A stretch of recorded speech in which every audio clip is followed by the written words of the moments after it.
Buenos días o buenas tardes. En esta clase vamos a estudiar a una de las células del sistema inmune adaptativo, que son los linfocitos B. Esta clase la vamos a dividir en dos partes. En la primera parte vamos a estudiar la ontogenia de los linfocitos B y la generación de su receptor para el antígeno. Y en la segunda parte vamos a estudiar la activación de los linfocitos B que conduce a la diferenciación de la célula plasmática productora de anticuerpos.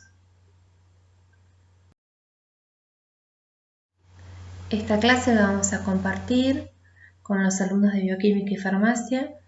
Para los alumnos de Bioquímica corresponde al tema 1 de la unidad 3 y para los alumnos de Farmacia corresponde al módulo 1, unidad 4. Recordemos un poco lo que hemos visto en clases anteriores. En la primera clase nosotros hablamos de la respuesta inmune innata y la respuesta inmune adaptativa y hablamos de las diferencias que existían entre los dos tipos de respuesta. Cuando hablamos de la respuesta inmune innata, mencionamos que los fagocitos que corresponden a esta rama de la respuesta inmune poseen moléculas que son capaces de reconocer patrones moleculares asociados a patógenos o patrones moleculares relacionados con el daño celular. Estas moléculas son los receptores de reconocimiento de patrones y los podemos encontrar ubicados tanto en la membrana plasmática como en los endosomas o como en el citoplasma. También hablamos de que estos receptores se encuentran en un número relativamente reducido, existen no más de 100 de estos receptores, y sin embargo son capaces de reconocer todos los patógenos porque reconocen motivos compartidos por los distintos grupos de patógenos. Las células de la respuesta adaptativa tienen en su membrana un receptor para el antígeno que en el caso de los linfocitos B se denomina BCR y en el caso de los linfocitos T se denomina TCR. Estos receptores para el antígeno mencionamos también en esa primera clase que tienen una gran diversidad. Y podemos reconocer a través de estos receptores entre 10 a la 9 y 10 a la 11 motivos diferentes. En esta clase entonces vamos a explicar cómo se puede generar, o cómo se genera, mejor dicho, esa diversidad en el receptor para el antígeno del linfocito B, que es el BCR.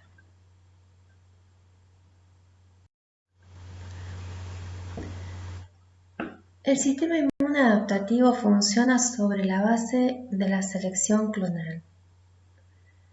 Es decir que cada uno de los linfocitos B o de los linfocitos T que se va a generar posee un receptor que tiene una especificidad única, es decir, un receptor que es capaz de reconocer un único epitope.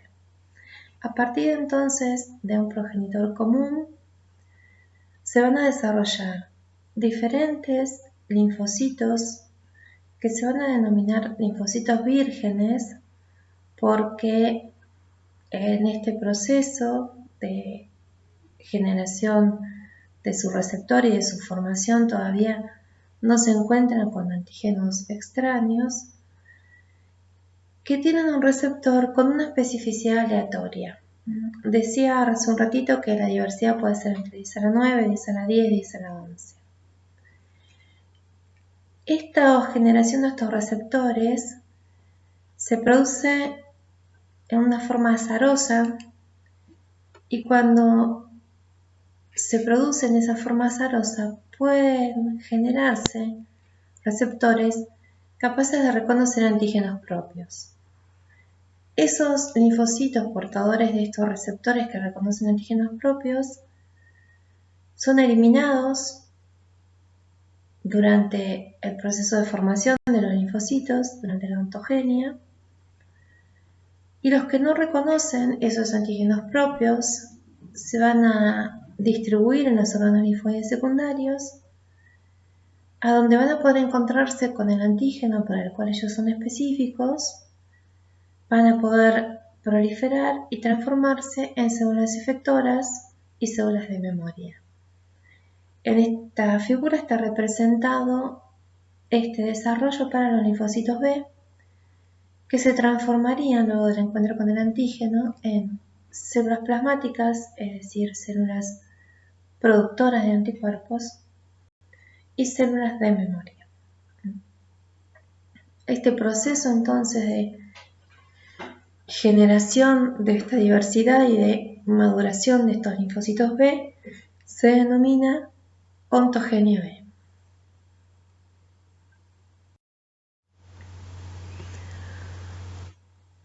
¿Cómo se descubrió que estas inmunoglobulinas que se producen a partir de la activación de los linfocitos B y que también forman el receptor para el antígeno de estos linfocitos B cuando se encuentran ancladas a la membrana, son muy diferentes unas de otras? Si recordamos, acá tenemos en este esquema una figura que representa un anticuerpo, las dos cadenas pesadas unidas entre sí por puentes disulfuro, las dos cadenas livianas idénticas entre sí, unidas por puentes disulfuro a las cadenas pesadas. Cuando se pudo secuenciar a las inmunoglobulinas, se observó que existían regiones que eran diferentes en cada molécula de inmunoglobulina secuenciada y que se ubicaban hacia la región aminoterminal, y que había regiones que eran conservadas y que se ubicaban hacia la región carboxiloterminal. En el dibujo, las regiones más diferentes en las inmunoglobulinas están representadas en rojo y son las regiones variables, y las conservadas están representadas en azul o celeste y son las regiones constantes. Si ustedes se acuerdan, esta porción es la región variable de la cadena pesada y esta porción es la región variable de las cadenas livianas. En el año 1965, dos investigadores propusieron que las cadenas H, pesadas, y las cadenas livianas, L, estaban codificadas por diferentes genes que codificaban para la región variable de ambas cadenas y genes que codificaban para la región constante de ambas cadenas. Propusieron que estos genes estaban separados en la línea germinal y que se unían en los linfocitos B. Y también propusieron que en la línea germinal existen muchos genes que codifican para las porciones variables y pocos genes que codifican para las regiones constantes. Esto era una novedad para esa época. Estos investigadores postularon entonces que había más de un gen que era capaz de codificar para una proteína. Hablaron de segmentos génicos que se reordenaban en los linfocitos B para dar lugar a ese receptor para el antígeno. Fue en el año 1987 que un científico japonés, Tonegawa, recibió el Premio Nobel de Fisiología por sus investigaciones sobre el origen genético de los anticuerpos. Este investigador pudo demostrar esta teoría de Dreyer y Bennett, que vamos a tratar de explicar entonces en las próximas diapositivas.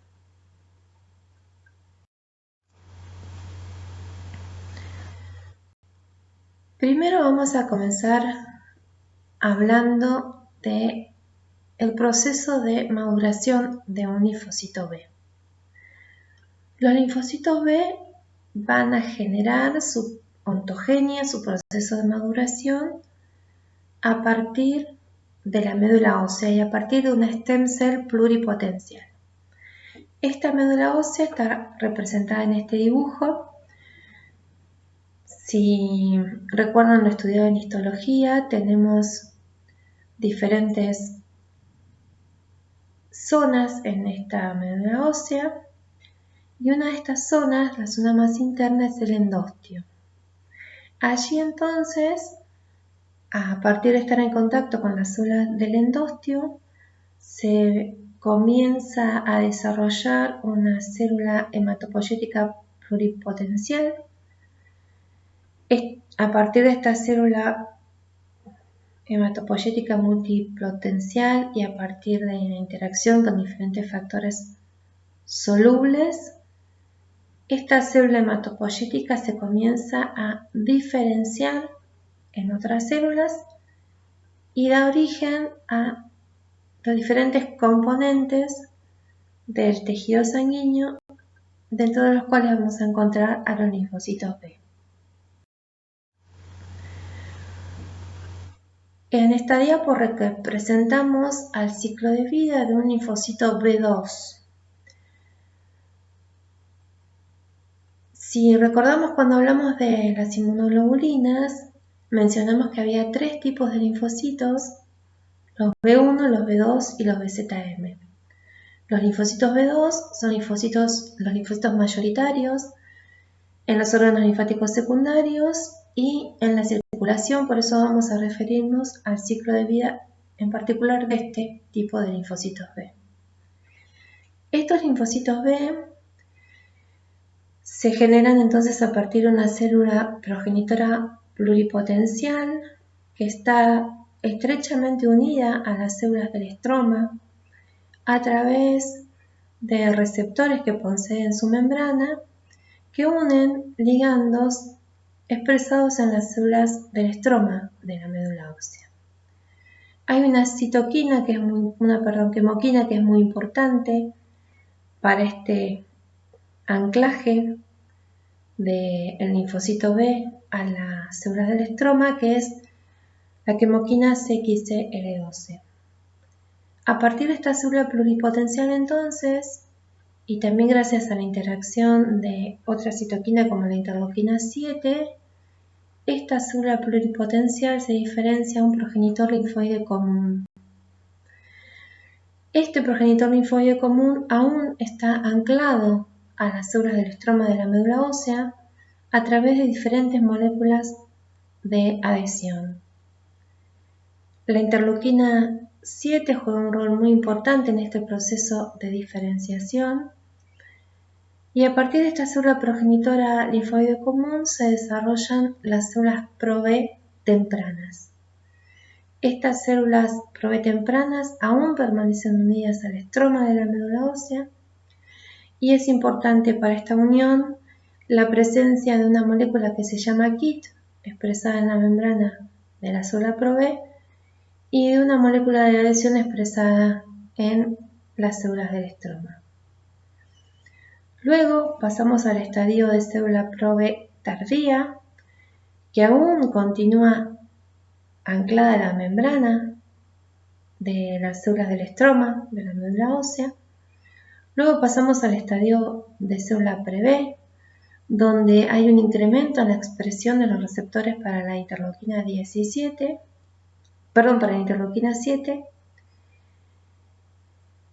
y esta célula pre-B se va a comenzar a desprender de las células del estroma de la médula ósea, para que cuando termine su proceso de maduración salga o se libere de la unión de estas células del estroma y pueda salir a la circulación en el estadio del linfocito B inmaduro. Si ustedes observan a lo largo de todo este proceso de maduración, la célula comienza a expresar su receptor para el antígeno en el estadio de célula pre-B. Esto que les marco acá en celeste y naranja es lo que se conoce como pre-BCR.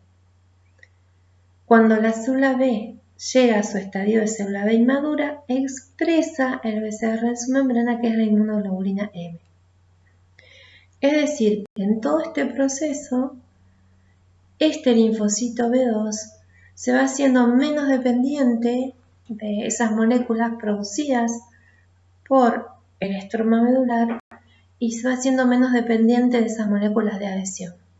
Y durante todo este proceso va reordenando los genes que van a codificar para la expresión de ese receptor para el antígeno en su membrana.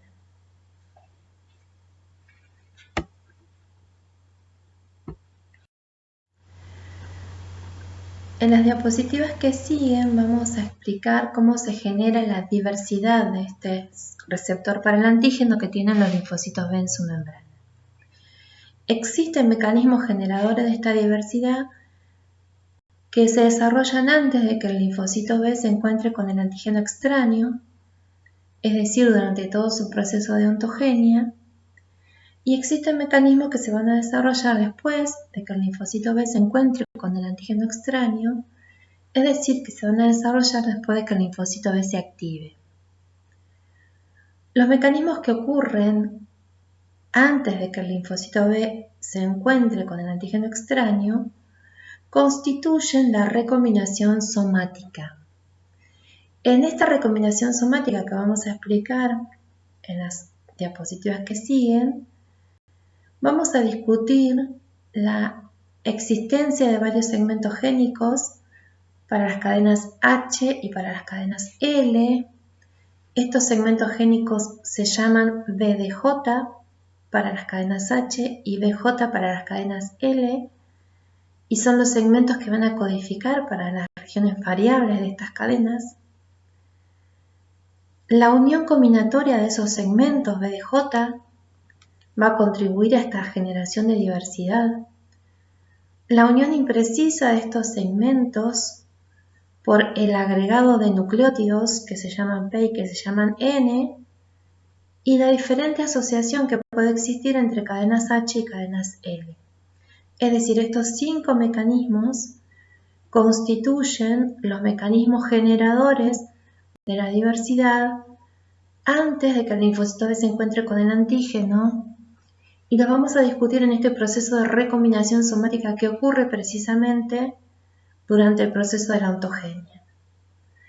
El mecanismo que genera diversidad luego del encuentro con el antígeno extraño se denomina hipermutación somática, y lo vamos a estudiar cuando estudiemos la activación de los linfocitos B.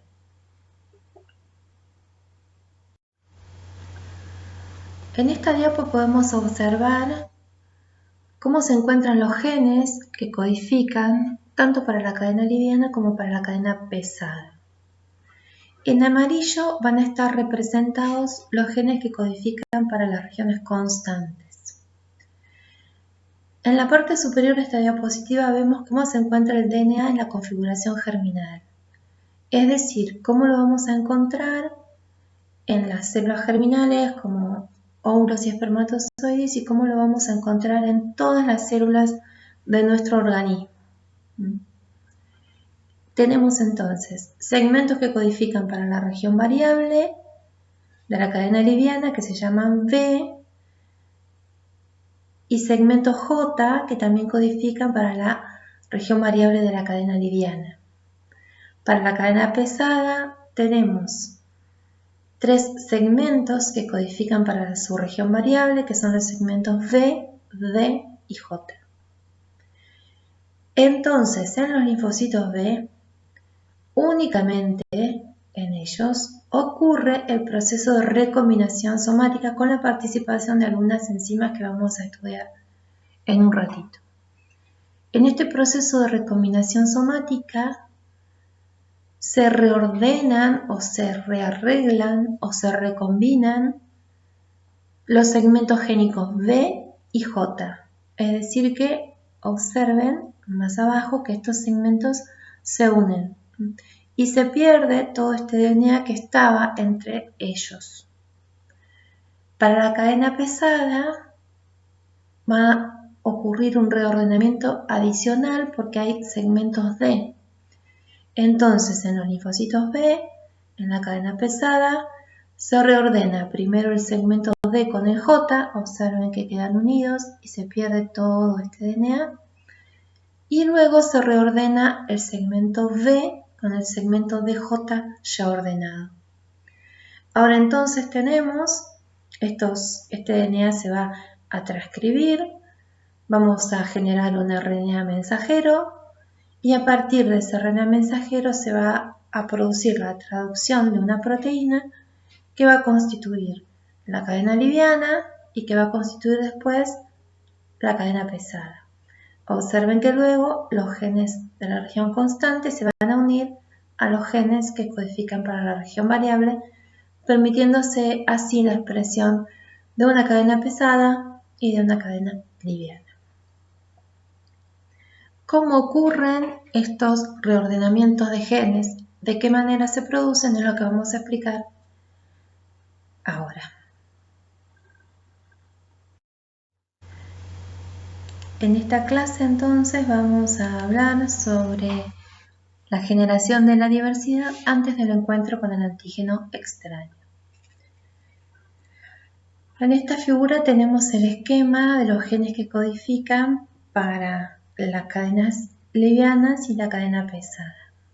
La cadena liviana lambda está codificada en el cromosoma 22. Su región variable está codificada por los genes B y por los genes J. Existen, como pueden ver en la diapositiva, alrededor de 30 posibilidades para el gen B, lambda, y 4 posibilidades para el segmento J. Observen cómo se ubican estos genes que codifican para el segmento J. Se ubican por delante de la región constante de las cadenas, de la región constante, perdón. Entonces, genes B y genes J ubicados hacia la región 5' de cada segmento constante de esta cadena liviana. Recordemos también que el extremo izquierdo de esta representación del DNA sería el extremo 5' y el extremo derecho sería el extremo 3'. Para la cadena liviana kappa, los fragmentos V y J se encuentran en el cromosoma 2 y tenemos 40 posibilidades para los genes B de la cadena liviana kappa y 5 posibilidades para los genes J. Observen entonces la ubicación de estos segmentos J que están los 5 segmentos ubicados hacia la región 5' del fragmento constante de esta cadena pesada kappa. De esta cadena liviana kappa. Y el locus de cadena pesada está ubicado en el cromosoma 14. Recordemos que tenemos un tercer segmento que va a contribuir a la diversidad y fíjense que tenemos mucha mayor cantidad de segmentos B. Tenemos 65 posibilidades para la región B de las cadenas pesadas H, 27 posibilidades para el segmento D y 6 posibilidades para el segmento J. Están todos ubicados hacia la región 5' de los distintos fragmentos que codifican para la región constante de las cadenas. Aquí solo está representado el gen que codifica para la región constante de la cadena pesada mu, pero luego hacia la región 3' de este gen están ubicados todos los otros segmentos constantes que codifican para las distintas clases o isotipos de inmunoglobulina. Entonces, esta es la configuración que nosotros vamos a encontrar en las líneas germinales y en todas las células de nuestro organismo. Fragmentos génicos que están separados. ¿Qué ocurre cuando los linfocitos B están en el proceso de maduración en la ontogenia? Estos fragmentos génicos se comienzan a reordenar, es decir, se comienzan a unir. Este proceso de reordenamiento de estos genes se denomina recombinación somática. Esta recombinación somática se produce al azar, pero sigue un cierto orden. ese orden está determinado por lo que se llama secuencias SSR, que son las secuencias señales de recombinación. Estas secuencias señales de recombinación están formadas por nucleótidos conservados, heptámeros y nonámeros, representados en amarillo y en naranja. Vuelvo a repetir, nucleótidos conservados, heptámeros y nonámeros, 7 y 9, separados por secuencias de nucleótidos no conservadas de 23 pares de bases o de 12 pares de bases. En el proceso de recombinación somática se recombinan segmentos génicos separados por secuencias no conservadas de 23 y de 12 pares de bases. Es decir, se sigue la regla 12-23. Observemos cómo estas secuencias, señales de recombinación, están ubicadas en los genes que codifican para las distintas cadenas. Observen que para la cadena lambda tenemos secuencias, señales de recombinación de 23 nucleótidos como espaciador hacia la región 3' de los segmentos B, y tenemos secuencias separadas por 12 nucleótidos hacia la región 5' del segmento J. Para las cadenas kappa, esto es inverso, tenemos secuencias señales de recombinación de 12 nucleótidos hacia la región 3' de los genes B, y tenemos secuencias con espaciadores de 23 nucleótidos hacia la región 5' de los genes J. Y en las cadenas pesadas H, como tenemos un segmento génico más, observen que este segmento génico D está flanqueado por secuencias señales de recombinación separadas por 12 nucleótidos.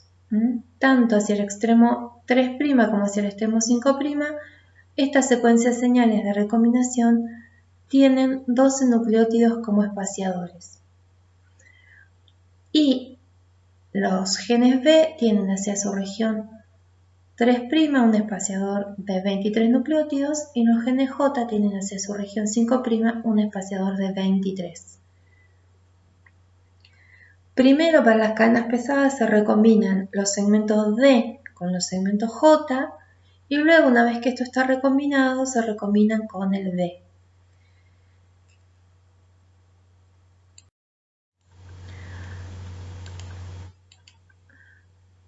En esta diapo vemos un esquema de cómo se produce este proceso. Tenemos representado entonces un gen que codifica para una cadena liviana, su región variable.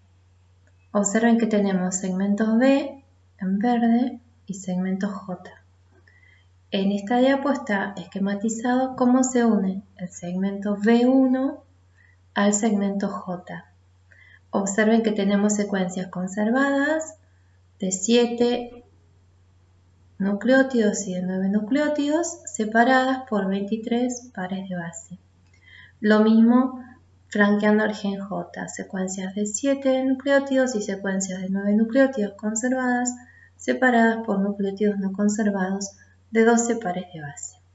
Las enzimas que participan en este proceso se denominan recombinasas y son la RAG1 y RAG2.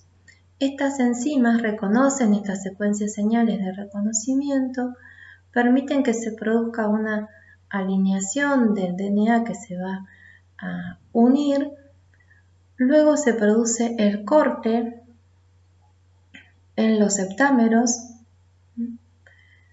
y toda la porción que no codifica, es decir, la porción que estaba entre estos dos segmentos que se van a recombinar, generalmente se pierde. Este proceso de recombinación es un proceso por eliminación donde se pierde todo el DNA que no va a codificar para los segmentos que van a constituir la cadena liviana de esa inmunoglobulina. Dijimos que sigue la recombinación de 23 pares de nucleótidos con 12 pares de nucleótidos, es decir, separadores de 23 y de 12, la regla 12-23. Y ahora sí, ya tenemos los dos segmentos génicos que se van a unir. Hay enzimas que van a reparar este corte y que van a unir estos fragmentos génicos. Entonces, las recombinasas reconocen al azar los segmentos génicos que van a ser unidos. Los cortan y luego estos segmentos génicos se completan por adición de nucleótidos gracias a la presencia de otras enzimas que participan en cualquier proceso de reparación de ADN. Las recombinasas entonces reconocen estas secuencias señales de recombinación y para eso sirven estas secuencias señales de recombinación, para que este reordenamiento o recombinación de genes se haga en un orden adecuado. Este proceso de recombinación somática ocurre en médula ósea, donde los linfocitos B pasan la mayor parte de la vida de su desarrollo. Todos estos procesos que estamos explicando entonces ocurren durante el desarrollo, durante la ontogenia en la médula ósea. Una secuencia entonces de 23 pares de bases, secuencia señal de reconocimiento, se va a unir con una secuencia señal de reconocimiento donde hay un separador de 12 pares de bases. El segmento B1 con este segmento J.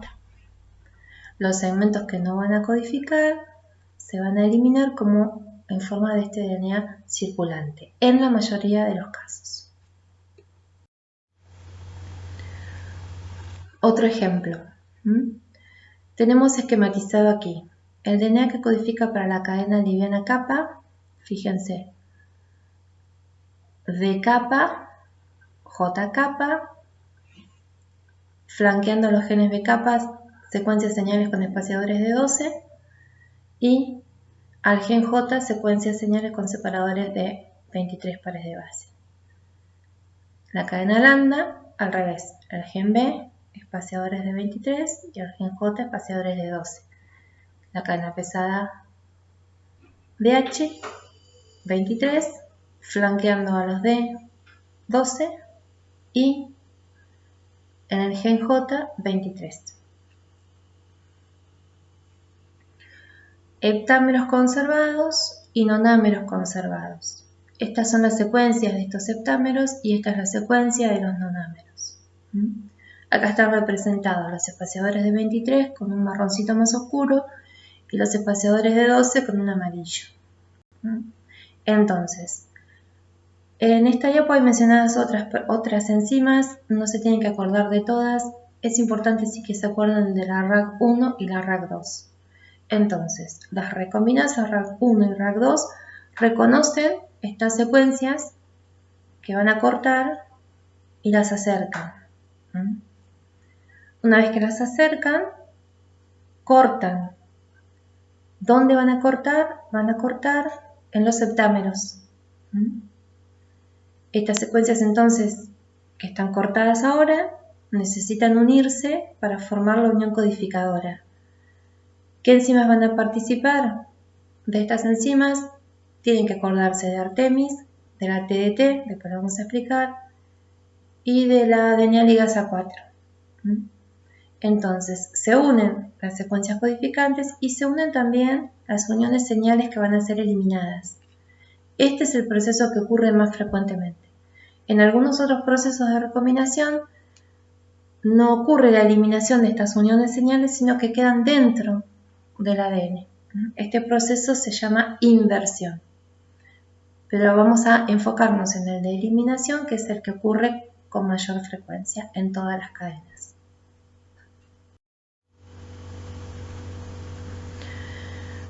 Vamos a explicar este proceso con un poco más de detalle. Entonces, tenemos segmento B, que se va a combinar con un segmento J. Las RAG1 y RAG2 unen estas secuencias, señales de reconocimiento, y van a cortar a las hebras de DNA en los heptámeros. Acá vamos a representar en esta figura solo al gen B, pero ocurre lo mismo en el gen J. Esto que estamos viendo es lo que ocurriría en una cadena liviana. Entonces, cortan una de las cadenas, hacen una muesca monocatenaria en el borde 5' de estas secuencias señales de reconocimiento en los heptámeros. Entonces, queda disponible un grupo hidroxilo que va a atacar al grupo fosfato de la cadena no codificadora y forma entonces lo que se llama una horquilla. Esta horquilla es una horquilla sellada y queda un extremo señal que va a estar abierto. Los extremos señales entonces después, como está representado acá abajo, se van a unir, se van a ligar esos extremos señales y esta secuencia señal ligada se va a perder como DNA circular. ¿Qué pasa ahora con las horquillas que quedaron en esos extremos codificadores? Esta horquilla se abre. ¿Cómo se abre? Por la acción de una enzima que se llama artemisa. Esta apertura se puede dar de tres formas diferentes. Se puede dar de modo que quede una saliente 5', como podemos ver acá. Se puede dar de forma que queden extremos romos. Y se puede dar de forma que quede una saliente 3'. Entonces, una vez que esta horquilla se corta, van a quedar espacios, fíjense, que tienen que ser completados. Estos espacios van a ser completados por diferentes enzimas y esos nucleótidos que se van a agregar se llaman nucleótidos P. Entonces, las uniones codificantes, las horquillas, se van a abrir por acción de la enzima artemisa y luego se van a completar esas aperturas con la adición de nucleótidos P. Una vez que esto se completa, este DNA se une por acción de ligasas. Esto entonces ocurre en las cadenas livianas, cuando se recombina un segmento B con un segmento J. En las cadenas pesadas vamos a ver que tenemos una recombinación más, que es la recombinación con el segmento D, que se va a producir del mismo modo. Primero se recombina el D con el J y después se recombina el segmento B con el DJ ya ordenado. Pero en la cadena pesada existe la posibilidad de agregar aún mayor variabilidad. ¿Qué pasa en la cadena pesada? En la cadena pesada, cuando el linfocito B está en su proceso de ontogenia y está reordenando los genes de cadena pesada, se expresa una enzima que se llama TDT. Esta enzima TDT permite incorporar en ese sitio que se va a unir, en ese sitio que va a ligarse, nucleótidos nuevos, es decir, nucleótidos que antes no estaban, que no estaban codificados. Estos nucleótidos que se agregan se llaman nucleótidos N y aumentan la variabilidad. Esto ocurre solo cuando se están reordenando los genes de cadena pesada, porque es en este momento de la ontogenia en la que se expresa la enzima necesaria para agregar estos nucleótidos. Esto entonces ocurre solo para las cadenas pesadas H. No ocurre en los procesos de recombinación de las cadenas livianas. Si analizamos esta diapositiva, vemos entonces que las horquillas que van a generar la unión codificante se van a abrir por acción de la artemisa. Fíjense que acá quedan abiertos, ¿sí?, extremos 3' y extremos 5' que se van a completar con los nucleótidos P. Y como esta es una cadena H, van a agregarse nucleótidos por la enzima TDT. Estos nucleótidos se llaman N y contribuyen a la generación de la diversidad de las inmunoglobulinas. Una vez que están generadas las cadenas H, que son las primeras que se van a reordenar, se pueden combinar con cualquier cadena liviana lambda o kappa. En el hombre, el primer reordenamiento que se va a producir es de las cadenas kappa, por eso la mayoría de los linfocitos B tienen cadenas kappa. Y en una pequeña proporción se van a reordenar los genes que codifican para la cadena lambda. Entonces, esta diversidad aumenta más porque cualquier cadena H se puede unir con cualquier cadena liviana. Tenemos entonces en esta tabla la cantidad de posibilidades para los segmentos variables de la cadena kappa, la cantidad de segmentos posibles para las regiones variables de la cadena lambda y la cantidad posible de segmentos variables para la cadena pesada H. Después tenemos la cantidad posible de segmentos J para las cadenas kappa, la cantidad posible de segmentos J para la cadena lambda y la cantidad posible de segmentos J para la cadena H, agregando la cantidad posible de segmentos D para la cadena pesada. Si hacemos las cuentas de todo esto, nos va a dar que podemos tener una variabilidad de 2 por 10 a la 6, que aumenta por la adición de estos nucleótidos T, y que luego va a aumentar aún más cuando estudiamos el proceso de hipermutación somática. Recordemos cuando vimos la estructura de las inmunoglobulinas que mencionamos las 3 regiones de mayor variabilidad que podemos encontrar tanto en la cadena pesada como en la cadena liviana. Esas 3 regiones hipervariables que se llamaban CDR1, CDR2 y CDR3 están dentro entonces del dominio variable de las inmunoglobulinas. Las regiones CDR1 y CDR2 van a estar dentro de los genes que codifican para la región B y la región CDR3 va a estar ubicada en las uniones entre los genes B, D y J para la cadena pesada y B y D para la cadena liviana.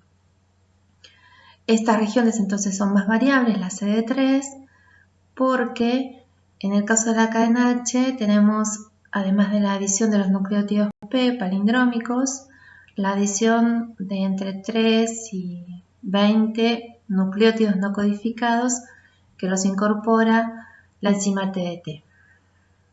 Estas 3 regiones, CDR1, CDR2 y CDR3, son las regiones determinantes de complementariedad. En esta diapositiva podemos observar el proceso de ontogenia de un linfocito B,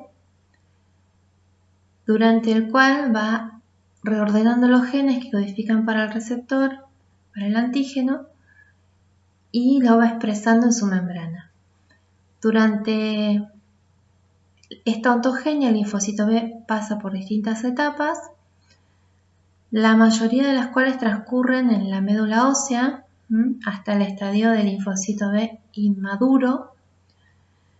Luego este linfocito B inmaduro va a migrar al vaso y allí en el vaso va a terminar su proceso de maduración. Entonces, arrancamos con la célula troncal, es decir, la célula a partir de la cual se va a generar los linfocitos B. Esta célula se transforma en un linfocito Pro-B. Tanto esta célula troncal como este linfocito Pro-B son células capaces de proliferar.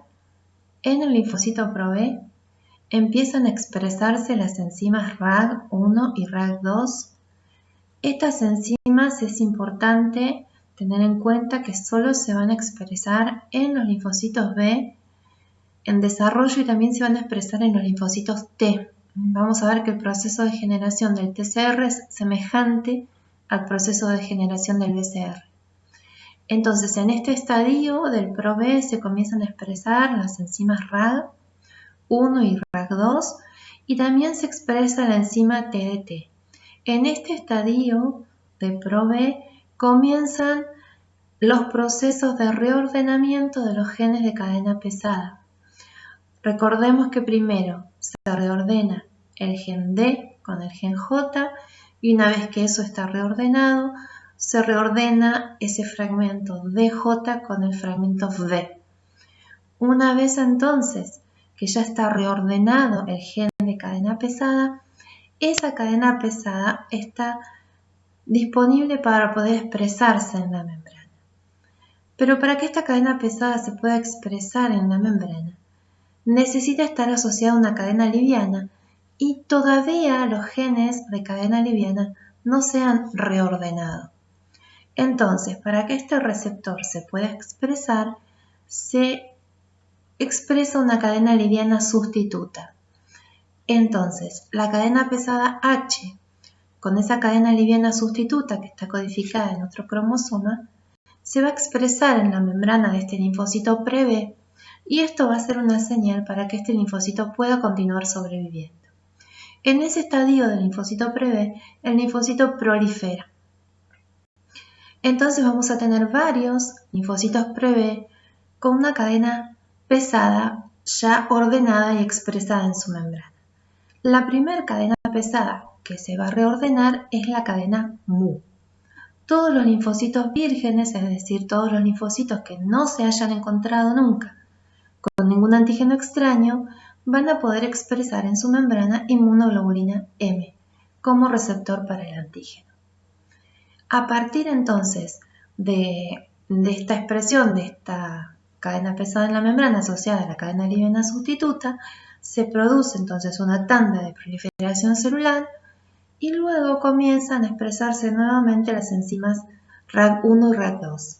Fíjense que ahora no se va a expresar la enzima TDT y se van a reordenar los genes de cadena liviana. Esos genes entonces de cadena liviana comienzan a reordenarse por los genes de cadena kappa y luego continúa el reordenamiento por los genes de cadena lambda. Es decir, la primera que se reordena es la kappa. Por eso, en el hombre la mayoría de las inmunoglobulinas tienen cadena liviana kappa. Ahora sí, entonces, ya tenemos un linfocito B que está expresando entonces en su membrana un BCR completo, es decir, con las cadenas pesadas Mu y las cadenas livianas adecuadas. Todo este proceso ocurre en médula ósea y en ese estadio el linfocito B se denomina linfocito B inmaduro. Aquí van a ocurrir unos procesos que se conocen como procesos de inducción de tolerancia central y que después vamos a ver, que evitan que los linfocitos B inmaduros que reconozcan antígenos propios salgan a la periferia. Si el linfocito B inmaduro generado no reconoce antígenos propios, se dirige hacia el vaso donde termina su proceso de maduración. En el vaso también existen mecanismos que van a eliminar a estos linfocitos B que hayan salido de la médula ósea y que reconozcan antígenos propios. Entonces, a partir de este estadio del linfocito B inmaduro, ocurren dos estadios de linfocitos B transicionales de tipo 1 y de tipo 2 que van a existir en el vaso y a partir de los transicionales de tipo 2 van a terminar de madurar estos linfocitos B y van a poder expresar en su membrana tanto la inmunoglobulina M como la inmunoglobulina V. Un linfocito B maduro expresa IgM e IgD. Estos linfocitos B maduros, entonces, van a ir a poblar a los distintos órganos linfoides secundarios y van a esperar encontrarse allí con su antígeno. Los linfocitos B maduro inician un proceso de circulación por todos los órganos linfoides secundarios que se conoce como tráfico linfocitario. Vamos a ver entonces ahora, en las diapositivas que siguen, algunos detalles que son muy importantes en estos procesos de reordenamiento y de ontogenia.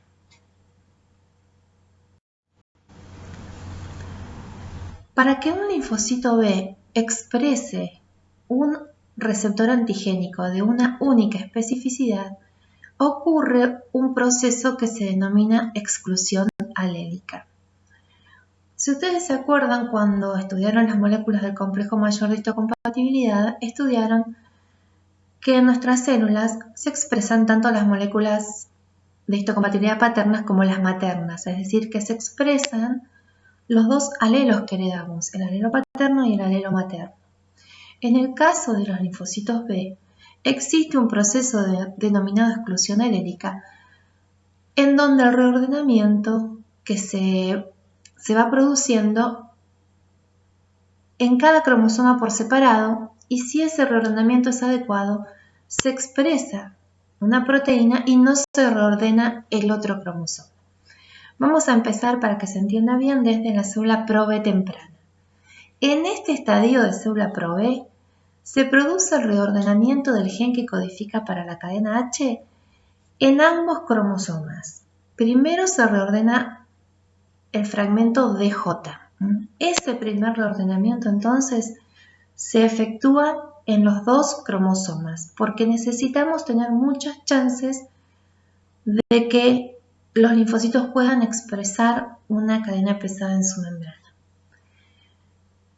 Luego de este reordenamiento que se produce en ambos cromosomas, el siguiente reordenamiento se produce en un cromosoma. Entonces, el linfocito B intenta reordenar los genes DJ con un gen B en un cromosoma. Si ese reordenamiento permite la síntesis de una proteína que se puede expresar en la membrana, el otro cromosoma no se reordena y la célula avanza en su proceso de ontogenia. Si no se logra expresar ninguna cadena pesada, se intenta reordenar el segundo cromosoma. Y si este reordenamiento no es adecuado, la célula muere por apoptosis. En la médula ósea hay bastante apoptosis celular. El 50% de las células muere.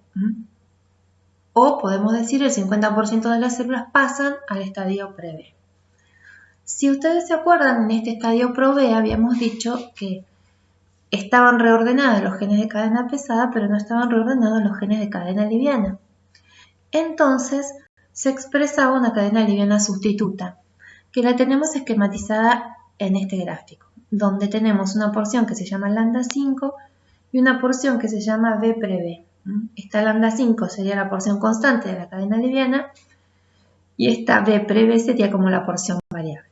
Entonces, este receptor denominado pre-BCR se expresa en la membrana y recordemos que siempre va a estar acompañado de estas dos moléculas que se llaman Ig-alfa e Ig-beta. Estas moléculas son importantísimas para traducir las señales al interior de este linfocito B. ¿Qué señales aporta este pre-BCR?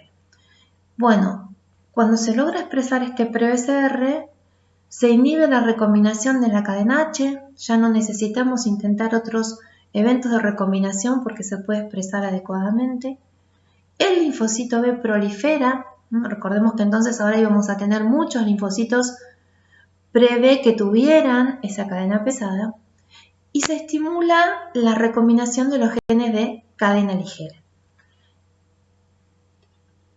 o de cadena liviana.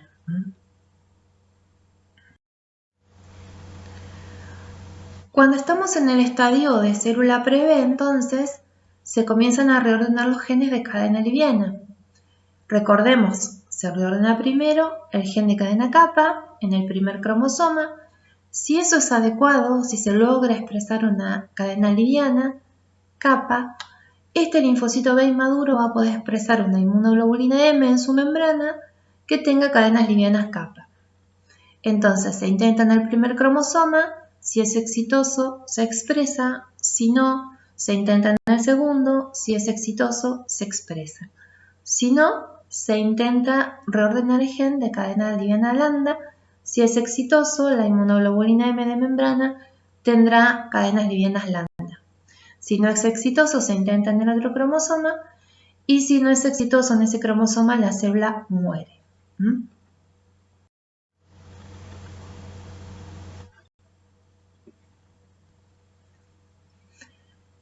Entonces, en este cuadro vamos a poder repasar los reordenamientos, cómo se van produciendo en los distintos estadios de los linfocitos, de desarrollo de los linfocitos B. Estadio de ProB temprano, reordenamiento de los genes de cadena H, ProB temprano y ProB tardío. En el ProB temprano se reordenan los genes de J en los 2 cromosomas.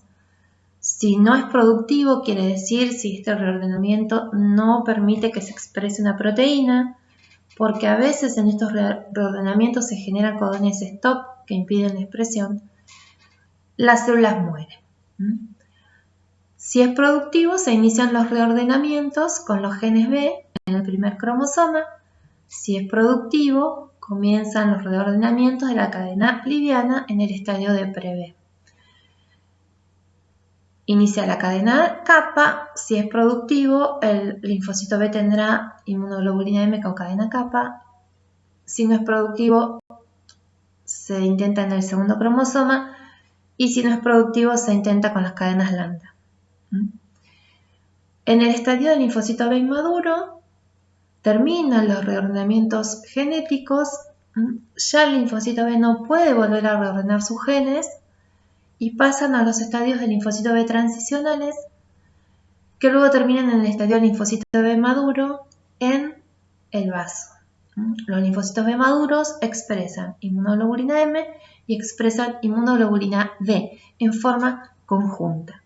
Tanto la IgM como la IgB expresada tienen las mismas regiones variables y difieren en su región constante.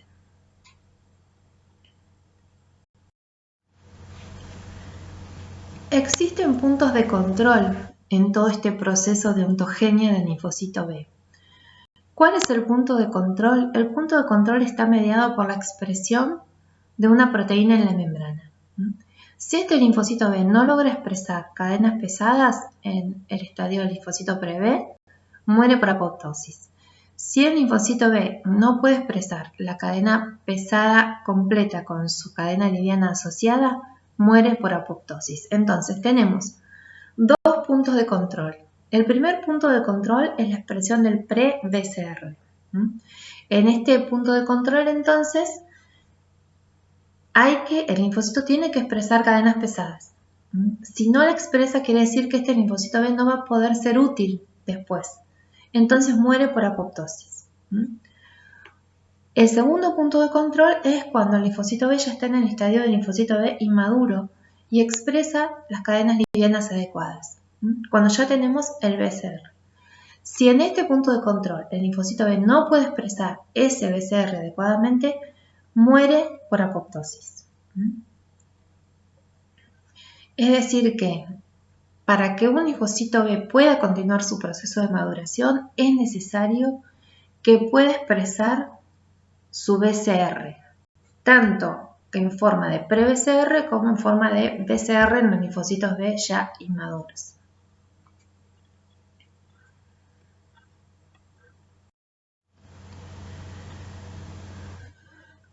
Les decía hoy que entonces existen procesos en todo este trayecto de maduración del linfocito B que van a impedir que salgan de la médula ósea linfocitos B que reconozcan antígenos propios. Ese proceso se denomina proceso de inducción de tolerancia central y ocurre en la médula ósea, que es un órgano linfoide primario. Este proceso de tolerancia central, entonces, ocurre en el estadio del linfocito B inmaduro. Si el linfocito B inmaduro, cuando está expresando su receptor para el antígeno, no recibe señales a través de la interacción de este BCR con moléculas que existan en la médula ósea, el linfocito B continúa su desarrollo. En cambio, si recibe señales, este linfocito va a morir por apoptosis. Puede recibir señales débiles que están mediadas por moléculas que se encuentran en forma soluble en la médula ósea, o puede recibir señales más fuertes de mayor intensidad a través de moléculas que se expresen en células que se encuentran en la médula ósea, como por ejemplo las moléculas del complejo mayor de histocompatibilidad. Estos linfocitos tendrían que morir por apoptosis, porque si salen a periferia podrían llegar a reconocer antígenos propios. Sin embargo, antes de que estos linfocitos B mueran, existe un proceso que intenta evitar esta muerte por apoptosis. En este proceso se pueden cambiar las cadenas livianas o se pueden cambiar los fragmentos B de las cadenas pesadas. Este evento donde cambiamos las cadenas livianas se denomina edición del BCR y cuando se cambian las cadenas pesadas se denomina reemplazo del fragmento BH. Ahora, estos linfocitos que han cambiado su receptor vuelven a interactuar con antígenos propios de médula ósea y si no reciben señales continúan su desarrollo y van a terminar de madurar en el vaso. Y si reciben señales después de estos eventos, si las señales son débiles, el linfocito se transforma en anérgico, es decir, es un linfocito que si bien no muere rápidamente, puede salir a la circulación, pero no sobrevive demasiado tiempo en el vaso. O si las señales son de mucha intensidad, el linfocito B muere por apoptosis. Entonces veamos ahora cómo se producen estos eventos de edición del BCR o de reemplazo del fragmento BH. La edición del BCR. Cuando entonces el linfocito B recibe estas señales que pueden ser de alta intensidad o de intensidad débil, se vuelven a activar las recombinasas y se vuelven a reordenar los genes de cadena liviana. Con este nuevo reordenamiento génico, el linfocito B ahora expresa otro nuevo receptor y nuevamente este nuevo receptor va a interactuar con antígenos presentes en la médula ósea y si vuelve a reaccionar con estos antígenos propios, el linfocito B va a morir por apoptosis. Si no reacciona, el linfocito B sale de médula ósea para continuar su proceso de maduración. ¿Cuántas veces puede hacer este proceso el linfocito B? ¿Cuántos fragmentos tenga disponible para poder ser recombinados? Entonces, edición del BCR es el cambio de los genes de cadena liviana. Se vuelven a activar las recombinasas para que se vuelva a producir un evento de recombinación.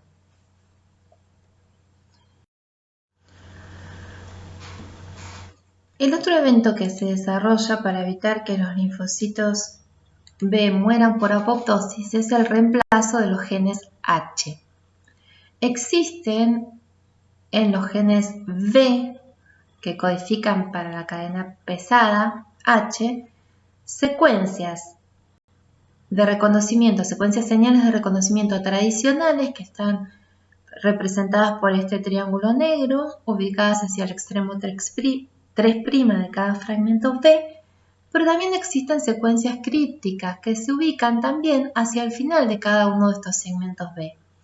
Estas secuencias crípticas son secuencias que están ocultas, pero que permiten sucesivos eventos de recombinación si es que el linfocito B reconoce antígenos propios. Entonces, se vuelven a activar las recombinasas y se inicia otra ronda de recombinación. Vamos a analizar lo que ocurría en el primer evento de recombinación, donde tenemos la recombinación del fragmento BH1 en color celeste con el DH rojo y el JH amarillo. Este receptor entonces reconocía antígenos propios. El linfocito tiene que volver a recombinar los genes de cadena pesada para evitar morir por apoptosis. Entonces se inicia otro evento de recombinación y ahora se va a recombinar con el fragmento BH2. Fíjense que en este segundo evento de recombinación queda una porción celeste. ¿Esto qué quiere decir? Que va a quedar una huella del evento de recombinación anterior.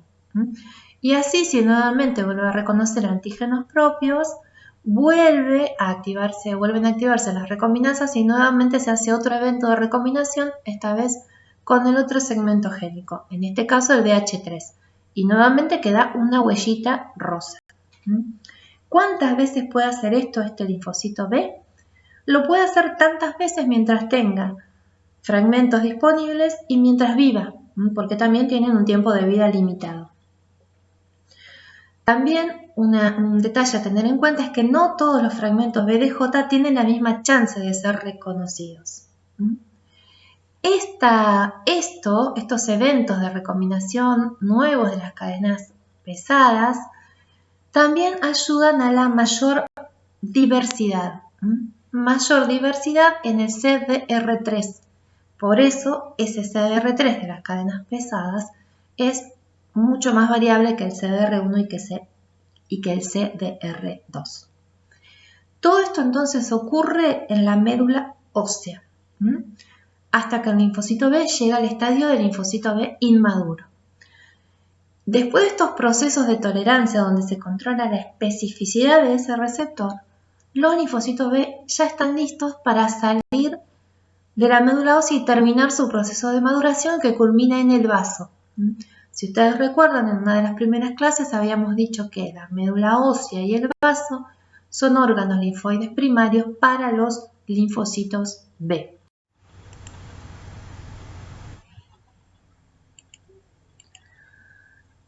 Cuando los linfocitos B inmaduros salen de la médula ósea, van a pasar por un estadio de linfocitos B transicionales, de tipo 1 y de tipo 2.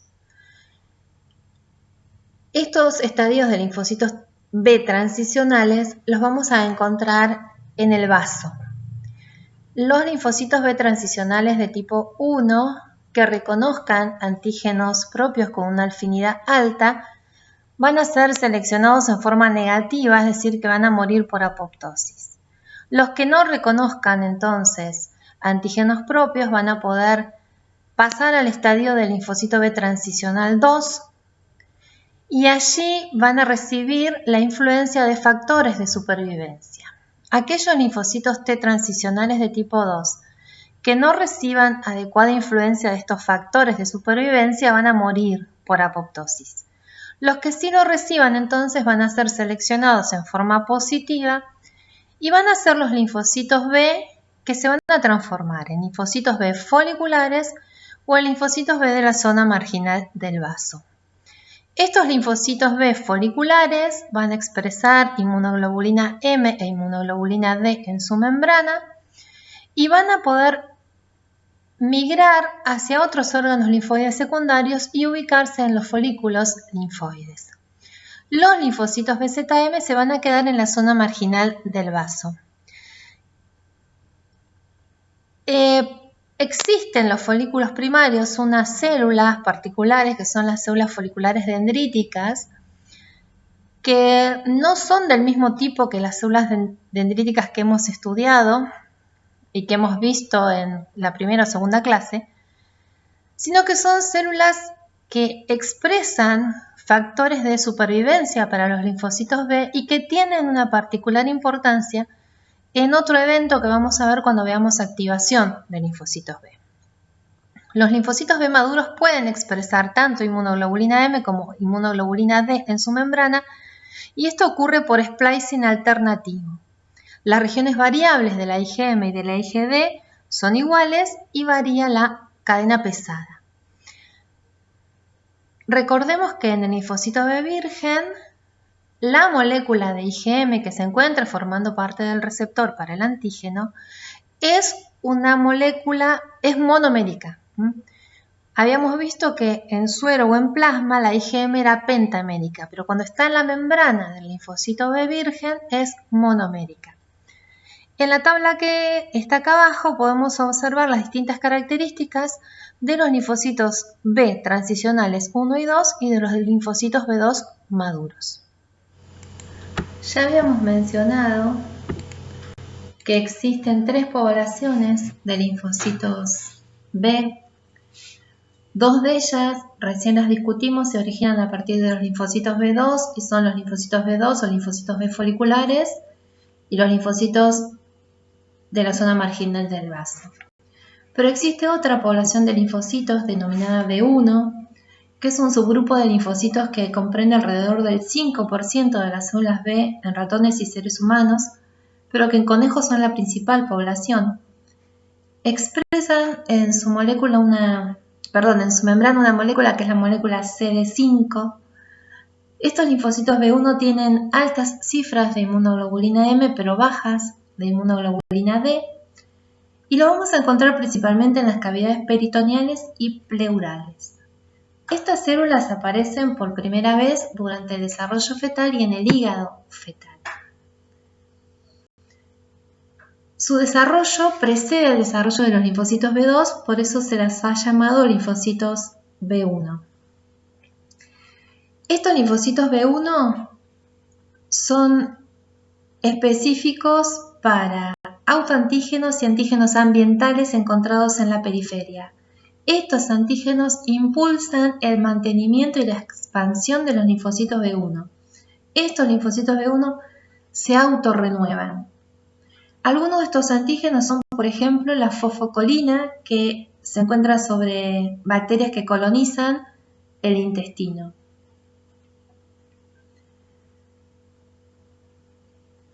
En estos linfocitos B1, como en la vida fetal no se expresa la enzima TDT, la variabilidad de su receptor es mucho menor.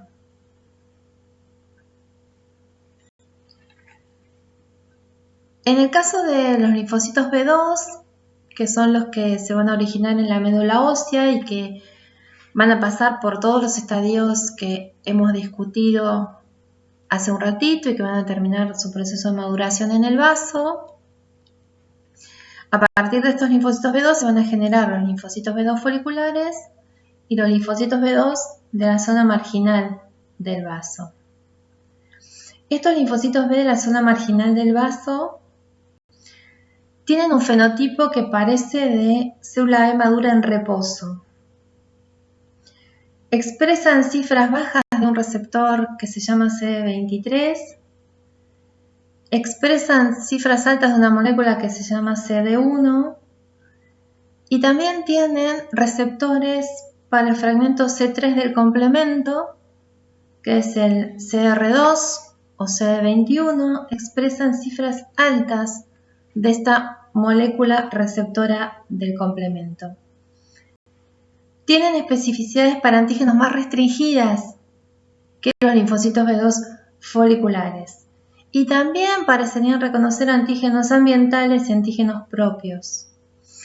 Son células que proporcionan una respuesta muy rápida frente a antígenos que ingresan por el torrente sanguíneo y no necesitan de ayuda de los linfocitos T para poder activarse.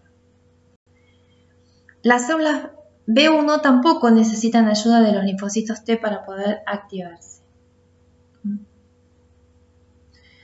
Los linfocitos B2 no expresan una gran cantidad de moléculas, los B2, de la zona marginal del vaso, no expresan una cantidad alta de moléculas CD5 como la expresaban los linfocitos B1.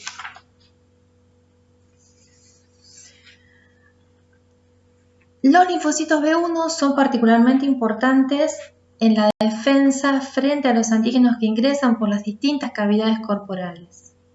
Y dijimos que los BZM son importantísimos para aquellos patógenos que ingresan por vía sanguínea. Los linfocitos B1 son los responsables de la producción de anticuerpos de la clase IgM que se conocen como anticuerpos naturales y que tienen una alta reactividad cruzada y que pueden unirse con una baja afinidad a antígenos microbianos y también algunos antígenos propios. Esta interacción con estos antígenos microbianos y propios es lo que favorece la autorrenovación de estos linfocitos B. Entonces, los linfocitos B1 producen los anticuerpos que se conocen como anticuerpos naturales.